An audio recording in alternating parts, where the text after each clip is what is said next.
We're glad you stayed with us. Welcome back. South Carolina has enacted new abortion laws. Some view them as being too stringent. Others feel it's about time. Mary, what can you tell us about these new laws? Do you think other states will follow suit? Well, I hope so, and I think a lot have, actually. I mean, if you think about the timing of the pregnancy that this abortion law affects, 5 months, right? Okay, pregnancy is 9 months. That's over half of the, full 9 months. So, the whole idea is that babies at 5 months, they can feel pain. Most of their pain receptors have developed. Doctors and scientists, and this is a widely accepted view, that at 5 months babies do feel pain. So I think that it's a victory for pro-lifers, but it's a victory for everyone really too. It's a good common sense compromise, both for pro-lifers and even pro-choicers, because you can still have an abortion before that, but it's just at 20 weeks, that's the cutoff. Right, and I guess the point there is that would be with the only exception to it is if the mother's life is in danger. Right. I think I am very cautious of a slippery slope in terms of there is, and you may agree or disagree with pro-life or pro-choice. I think there is an attempt. I don't think there's an attempt by pro-choice people to make abortion available at any point in life. Right. There is a plan. There is a cognizant plan that's going around the country to limit abortion as much as possible. You can look at what happened in Texas and some other places. I agree with you, however. 20 weeks. By that point, if you were raped, if you were a victim of incest, if you were any of these things, you have 5 months to do something about it. So I think you're right. I think that's a fairly rational limit that we can all agree on. Well, let me ask this too.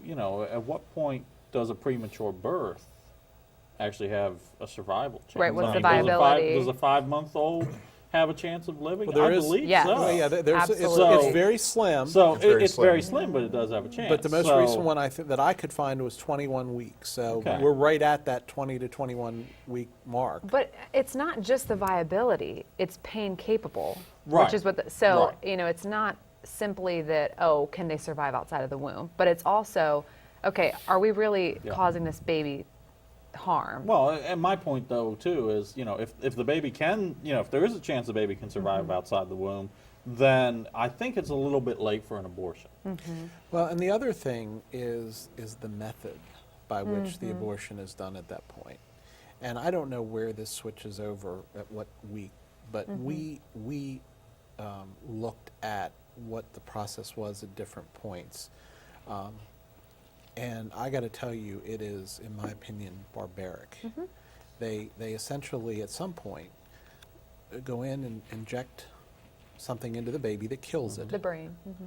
and then they have a childbirth. They force the mother into labor and Or- birth the child, or whatever the case may be. Yeah. I mean, it's beyond the point where they can do a DNC, obviously, but I mean, it's barbaric. It's absolutely barbaric. I just can't fathom that. Well, and I think a lot of just people in general who claim to be pro-choice, they don't think about that. They simply think about a woman's right to choose. They don't think about the effect that it has on that child. That's a human life, and it's Well- just a fundamental difference in your Well, worldview. I think that the same argument can be made for a lot of pro-lifers. You never think about the impacts that occurred that drive somebody to have an abortion in the first place. So, True. certainly not to argue the morality of it or anything, but I think there are valid points on both sides, right? So I think the biggest mistake that a lot of us make in any sort of disagreement is to deny somebody who may disagree with you the validity of their own point. So, I will be the first one to say I'm pro-choice, and it's not. I understand both sides of it, and this is the reason I agree with having a limitation on when you perform the procedure, making it as humane as possible. But I think that the other side, the pro-life side, wants to completely deny any of the reasons that somebody on the pro-choice side would believe in having an abortion. And I think it's very easy to cast an umbrella over somebody's opinion and deny them any of the points that they would bring up that are cognizant. But there's an economic term, and let me see if I can get this. It's essentially the point at which you make a decision without having any more information. And I forget the exact economic term. I'll think about it before the segment's over. But the point is that some of these mothers to be, I think, go into this not knowing all the information. They don't know what that 20-year-old fetus may look like, or 20-week-old fetus, or 18 or 6-week-old fetus looks like. And the problem is that if they had that knowledge, it would probably make that choice a whole lot more difficult. When you get a sonogram, Aren't there and some, you see aren't there the some states that require you see the sonograms little For on minors. abortion? you see the Yeah, little minor 8-week-old fetus with arms and legs and a head and eyes and nose and mouth. Man, boy, does that make it a little more real. And I don't disagree with you on that point. I think that oftentimes those types of regulations that seem very, very rational on paper are used as a vehicle to achieve an end. Now, that having been said, I certainly do not agree, and I don't think, we shouldn't cast everybody who's pro-choice as being somebody who believes that abortions are birth control means. They're not. Well, they are for abortions- somebody. They are to some people. And they're sex choice for some people. If they find out their fetus is a male and they want a female, they'll abort it. Well, there is something fundamentally wrong with that. Yeah. Right. So I think as a rational person, I would hope that people exercise a lot of, abortion really should be a last resort that you take because But of it's some not. dramatic event.